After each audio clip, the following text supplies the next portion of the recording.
ప్రతిరోజు కొత్త తెలుగు నీతి కథల కోసం ఇప్పుడే సబ్స్క్రైబ్ చేయండి.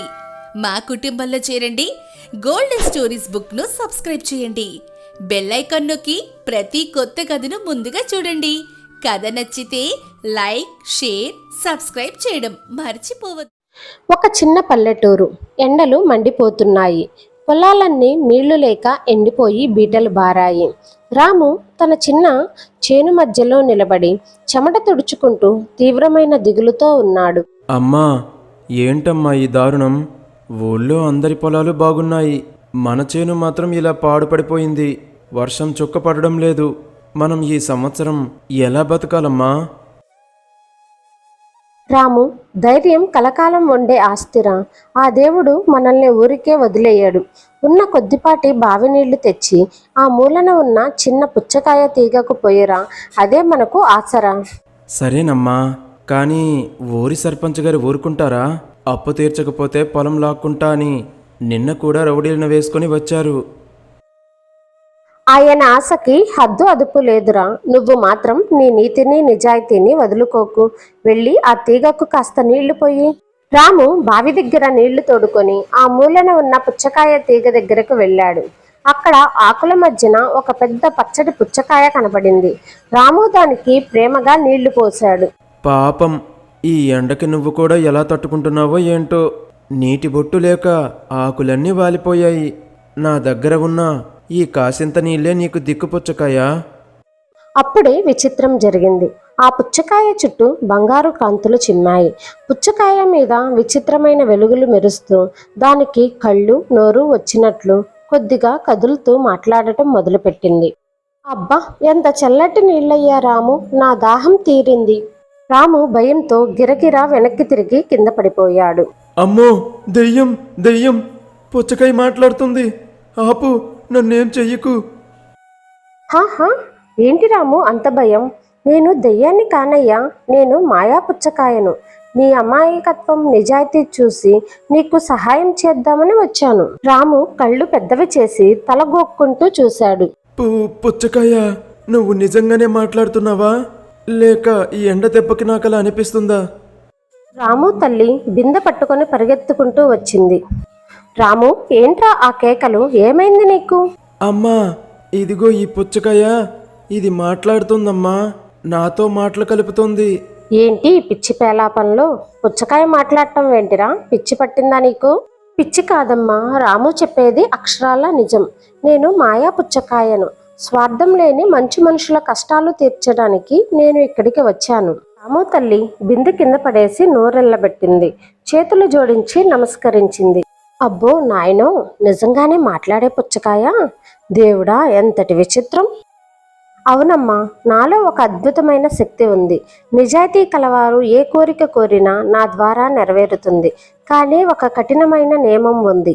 మాయా పుచ్చకాయ ఏంటది?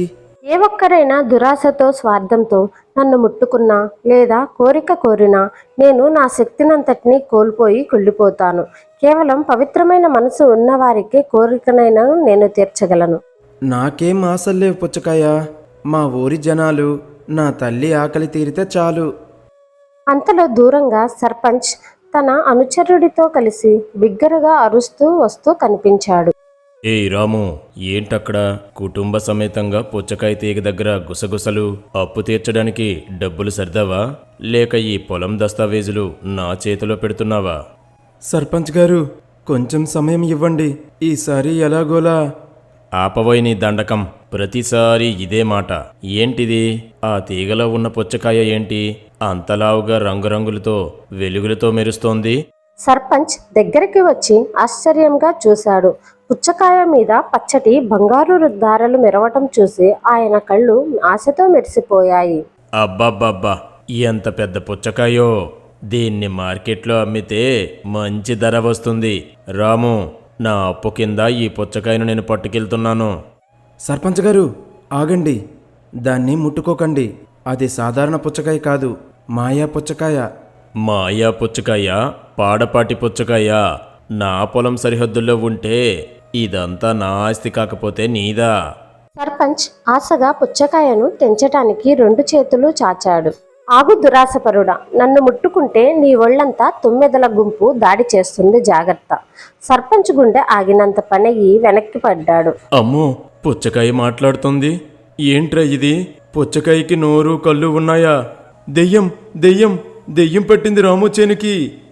అవును సర్పంచ్ గారు, పుచ్చకాయ నిజంగానే మనల్ని బెదిరిస్తోంది. ఒరే అనుచరుడా, ఇది దెయ్యం కాదురా, ఇది మంత్రాల పుచ్చకాయ. దీని దగ్గర విపరీతమైన శక్తులు ఉన్నట్లున్నాయి. ఏయ్ పుచ్చకాయ, నేను ఈ ఊరికి సర్పంచ్ని, నాకే ఎదురు మాట్లాడతావా? నాకు లంకంత ఇల్లు, పెట్టెల కొద్ది బంగారం కావాలి, ఇచ్చేయి చూద్దాం. హహహా, స్వార్థపరుడా, ఆశతో ఉన్న నీలాంటి వారికి నా నుంచి లభించేది కేవలం నిరాశ. వెళ్ళు ఇక్కడి నుంచి. సర్పంచ్ కోపంతో రగిలిపోయాడు. ఓహో, నాకు ఇవ్వవా? రాముగా, నీతో మాట్లాడింది కాబట్టి నీకే ఇస్తుందా? రాము, వెంటనే ఈ పుచ్చకాయని అడిగి నాకు 100 సెంట్ల బంగారం ఇప్పించు. నీ అప్పు మొత్తం మాఫీ చేస్తాను. ఈ పొలం కూడా నీకే రాసిస్తాను. సర్పంచ్ గారు, నాకు బంగారం మీద ఆశ లేదు. ఇతరులని మోసం చేసి సంపాదించే ఆస్తి నాకొద్దు. నువ్వు అమాయకుడివిరా. సరే, నువ్వు చెప్పకపోతే దీన్ని కత్తితో కోసి లోపల ఉన్నదంతా నేనే దోచుకుంటాను. వద్దు సర్పంచ్ గారు, దాన్నేమీ చేయకండి. సర్పంచ్ కత్తితో పుచ్చకాయను కొట్టగానే డామ్ అని పెద్ద శబ్దం వచ్చింది.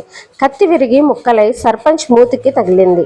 పుచ్చకాయ నుండి పెద్ద సవ్వడితో గాలి వీచి సర్పంచ్ను, ఆయన అనుచరుడిని చెత్త కుప్పలో పడేసింది. అమ్మో, నా మూతి పగిలిపోయింది, నా నడుము విరిగిపోయింది. ఏంటి ఈ పుచ్చకాయ మాయా? ఆలోచనలతో నన్ను నాశనం చేయాలనుకుంటే నీకే నాశనం మిగులుతుంది సర్పంచ్. రాము, నువ్వు నీ మనసుకు తోచిన మంచి కోరిక ఏదో ఒకటి కోరుకో. ఈరోజే నీ కష్టాలు తీరాలి. రాము, అడుగురా, ఊరినే కొనేంత ధనం అడుగు. దాంట్లో నాకు సగం ఇవ్వరా నాయనా, నీ కాళ్ళు పట్టుకుంటాను. రాము ప్రశాంతంగా పుచ్చకాయ ముందుకు వచ్చి చేతులు జోడించాడు. మాయా పుచ్చకాయ, నాకేం పెద్ద మేడలు వద్దు. సర్పంచ్ గారికి ఇచ్చేంత బంగారము వద్దు. నా ఒక్కడి కడుపు నిండితే సరిపోదు. ఏంటిరా పిచ్చివాడా, అంత మాయా శక్తి ముందు పెట్టుకొని ఏమడుగుతున్నావు? ఆగండి సర్పంచ్ గారు. మాయా పుచ్చకాయ, మా ఊళ్ళో నీళ్లు లేవు. పొలాలన్నీ ఎండిపోయాయి. పశువులు తాగడానికి నీరు లేక, రైతులు తినడానికి తిండి లేక అల్లాడిపోతున్నారు. నా స్వార్థం కోసం నేను బంగారం అడిగితే మిగతా ఊరంతా ఏమైపోవాలి? ఈ ఊరి ఎండిపోయిన ప్రతి పొలం మళ్ళీ పచ్చగా మారాలి. ఎండిన బావులన్నీ నీటితో నిండాలి. నా ఊరి రైతులందరి ముఖాల్లో ఆనందం చూడాలి. ఇదే నా కోరిక. మాయా పుచ్చకాయ మెరిసిపోయింది. దాని మీద ఉన్న చారలన్నీ ప్రకాశవంతమైన రంగులోకి మెరిశాయి. శభాష్ రాము, నిజమైన మానవత్వం అంటే ఇది. నీ అమాయకత్వంతో, నిజాయితీతో గొప్ప త్యాగం ఏంటో ఈరోజు నిరూపించావు. నీ కోరిక నెరవేరుతుంది. వెంటనే మాయా పుచ్చకాయ గాల్లోకి లేచి పగిలింది. దాని లోపల ఉన్న విత్తనాలన్నీ విచిత్రమైన వెలుగుతో ఆకాశంలోకి ఎగిరాయి. మబ్బులు కమ్మేశాయి. కష్టాల్లో చల్లటి పన్నీటి వర్షం కురవడం ప్రారంభించింది. ఎండిపోయిన భూములన్నీ క్షణాల్లో పచ్చని పంట పొలాలుగా మారిపోయాయి. బావులు, చెరువులు గలగలా నీళ్లతో నిండిపోయాయి. ఊరి జనాలు కేరింతలు, ఆనందాల శబ్దాలు దూరంగా వినిపించాయి. సర్పంచ్ ఆ దృశ్యాన్ని చూసి ఆశ్చర్యపోయాడు. ఇంత వర్షమా? ఎండిపోయిన నా 100 ఎకరాల పొలం కూడా పచ్చగా అయిపోయిందా? చెరువులు కూడా నిండాయా? ఇదంతా ఈ రాము తన స్వార్థం చూసుకోకుండా ఊరి కోసం కోరుకోవడం వల్లేనా? చూసారా సర్పంచ్ గారు, నా కొడుకు ధనం అడగలేదు, ఊరి ప్రాణం అడిగాడు. ఆ నిజాయితీ ముందే ఆ మాయా పుచ్చకాయ కూడా తల వంచింది. రాము, నన్ను క్షమించురా. నాకు ధనం మీద ఆశతో, అధికారం మదంతో కళ్ళు మూసుకుపోయాయి. నీ పొలం లాక్కోవాలని చూశాను, కానీ నువ్వు మాత్రం నా పొలం కూడా పచ్చగా ఉండాలని కోరుకున్నావు. నీ గొప్ప మనసు ముందు నా ధనం, నా పదవి అంతా తృణప్రాయంరా. సర్పంచ్ గారు, అలా అనకండి. ఊరంతా బాగుంటేనే మనం బాగుంటాం. కష్టం వచ్చినా సుఖం వచ్చినా అందరం కలిసిమెలిసి ఉండాలి. లేదోయ్ రాము, ఈ రోజు నుంచి నేను మారుతాను. నీ అప్పు మొత్తం రద్దు చేస్తున్నాను. నీ పొలానికి పట్టా రాసిస్తాను. ఊరి రైతులందరికీ అయ్యే విత్తనాల ఖర్చు నేనే భరిస్తాను. నన్ను క్షమించు రాము. సర్పంచ్ రాముని ఆనందంతో కౌగిలించుకున్నాడు. ఆకాశంలో ఆ మాయా పుచ్చకాయ మెరుపుల రూపంలో చివరిగా ఒక స్వరంతో మాట్లాడింది. చూసారా, స్వార్థం మనిషిని గుడ్డివాడిని చేస్తుంది, కానీ త్యాగం, నీతి శత్రువుని కూడా మిత్రుడిగా మారుస్తుంది. రాము నిజాయితీ ఈ ఊరికి శాశ్వతమైన పంటను ఇచ్చింది. రాము తల్లి, సర్పంచ్ ముగ్గురు కలిసి పచ్చడి పొలాల వైపు, వర్షపు బిందువుల వైపు ఆనందంతో నవ్వుతూ చూస్తూ ఉండిపోయారు. నీతి, స్వార్థంతో కోరుకునే ధనం మనిషిని దిగజార్చుతుంది. కానీ ఇతరుల మేలు కోరే నిజాయితీ గల మనసు సమాజానికి కాకుండా మనకు కూడా శాశ్వతమైన ఆనందాన్ని, గౌరవాన్ని ఇస్తుంది. మనం మంచి కోరుకుంటే ఆ భగవంతుడు మనకు అంతకంటే ఎక్కువే ప్రసాదిస్తాడు.